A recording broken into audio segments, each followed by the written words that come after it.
Alright guys, so this video is just going to be kind of just an introductory video to DC Bio.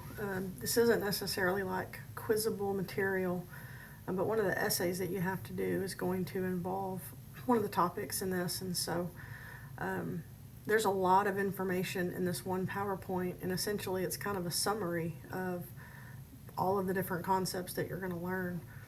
There are some important definitions here, like, what is biology? So you are in DC Bio, and biology is just the study of life or the study of living things. And so one thing that we need to address, even though it's going to be more heavily covered in the spring, is that in biology, in the background of almost every thing, every concept is this term right here, evolution. And so I know that sometimes that can be a touchy topic. I think some people have some misconceptions.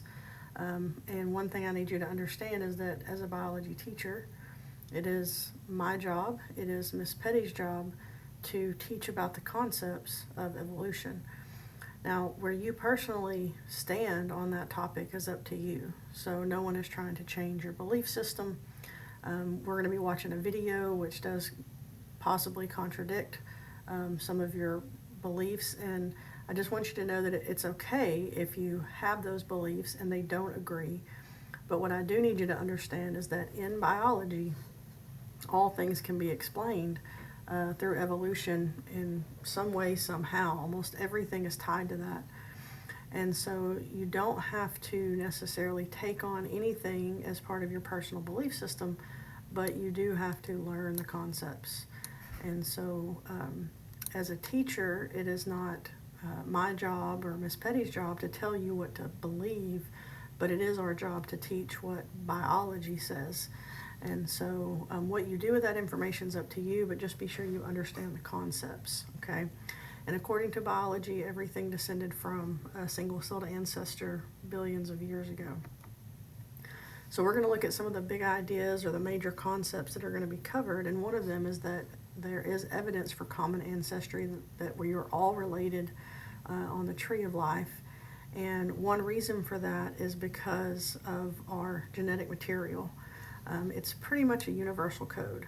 So whether it's a bacteria or whether it's a fungus, a plant, a human, a fruit fly, whatever it is, almost all organisms, I don't know of any personal exceptions, but you hate to say all in science, but almost all organisms, they contain genetic info that uses the same code. And so that's all about our DNA and our proteins and how the code works.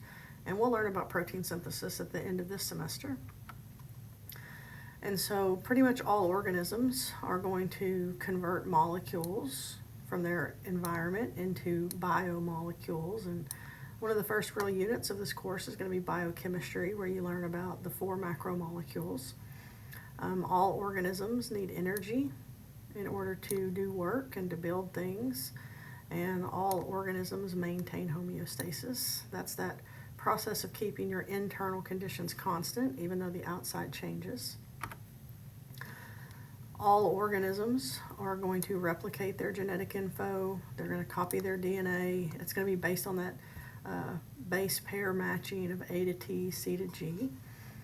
There are some kind of fundamental genes for life that are shared among many organisms and most organisms. And then we can also see changes that as the genetic info changes by mutation or things like that, then we can see evolution occurring at that genetic level, which is called microevolution. Another big idea is that living organisms do share similar structures, functions, and energy flow. And so it is believed that the Earth is about 4.5 billion years old. Now, when it first formed, it was not livable. It was a fiery volcanic planet, no oxygen in the atmosphere. It's believed that some of your biomolecules came together under those conditions. There have been some experiments to kind of support that. And so the first step would be to get organic compounds like proteins or carbs. And then the next step would be to enclose those in membranes. And so that would give rise to some of your first cells, which would be prokaryotes. And so there's two major types of cells. We have prokaryotes that don't have nuclei and are less complex, and then we have eukaryotes that do have nuclei and they're more complex. And so the early prokaryotic cells would have been in water. They would have been in the oceans. It really wasn't conducive for life on land. The water would protect them from UV radiation. There was no ozone, no protection from the UV rays like we have now because of our oxygen-rich environment. And then at some point along the line, probably millions or billions of years, the photosynthetic pathway evolved, and the importance of photosynthesis is that it does release oxygen. And so the release of oxygen is going to allow for aerobic metabolism, which is going to mean a lot more energy from the foods that we take in. And so we see a evolution of processes shifting from anaerobic to aerobic metabolism. And we'll learn about both of those later on. After the prokaryotes would have come the eukaryotes. So eukaryotes, once again, they have a nucleus, they have membrane-bound organelles, and this is believed to have occurred by a process called endosymbiosis. And endo means inside, symbiosis refers to those close relationships like mutualism, commensalism, parasitism. In this case, prokaryotes would engulf other prokaryotes, and instead of digesting them, they would live in one inside of the other, kind of like we have bacteria that live inside of us today. So it's an organism living inside of another organism, and it's a mutualistic relationship. The one internally would provide something for the larger one, and the larger one would provide something for the smaller one. And so over time, this leads to the eukaryotes that have those internal structures that we're familiar with. The evidence for this is in like mitochondria and chloroplast, and we'll discuss that later. And then once you have a multicellular organism, it allows for cell specialization, where we get cells that have a specific job, a specific structure, and a specific function. So one of the things that could lead to some new things is going to be mutations, but they could give rise to new structures, they could give rise to new functions. And then in studying molecular data, we can take all of life and pretty much put it into 3 domains. And these we further split into kingdoms and then on down the line to species. So you have archaea, which is a prokaryotic domain. It includes kind of extremophiles that live in weird environments like methanogens, or thermophiles that can live in really, really hot temperatures. Domain bacteria is pretty much your common everyday bacteria, like strep, staph, E. coli. And then eukarya is going to be all of your eukaryotes. All right, another main idea for the course is that genetic systems pretty much control the flow of information.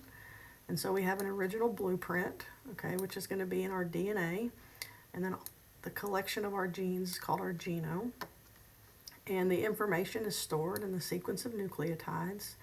So remember that we have 4 nitrogen bases, A, T, C, and G. And essentially the sequence of those letters is going to determine the building of our proteins. And every cell in your body, with the exception of your gametes, your sex cells, every body cell has the exact same set of genes, the exact same chromosomes, the exact same genetic makeup. But the reason your cells do different things is because of gene expression. Different genes are turned on or off in various cells, and that's going to lead to that specialization.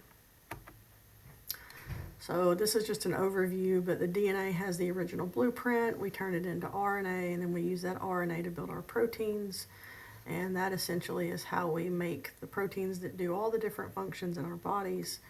And then if you have mutations or changes up here, then that could change the resulting protein.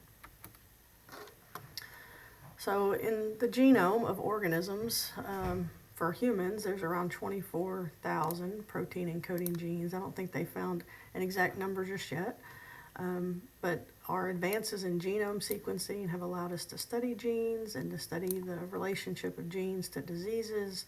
We can compare us to other species, look for changes, and kind of study evolutionary relationships that way. And so we've come a long way in that field.